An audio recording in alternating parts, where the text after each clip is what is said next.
جهو وارێ منی پالۆ ji bona min tu hêlînî bi vî rengî nedî halo ji bo çavê min dûrbînî tu daxwaza dil û canî dikim nakim te nabînim di voka canê heyranî gul û reyhan û nesrînî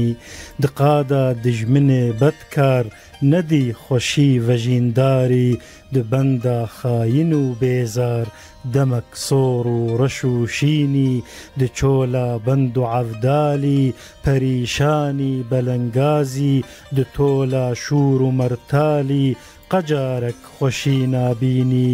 di hola dar û çoganî serî gokە li ber kaşo di gola dijmin û canî di hepsa agir û kînî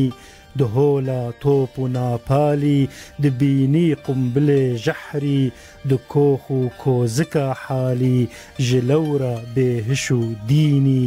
cih û warî birîndarî di mayî xendeqa tarî tek û tenha li berdarî tenê bêromet û jînî weke tîrêjê xurşîdî pirûska canê bêwarî cihê gernas û cemşîdî seîd û şêrê yadînî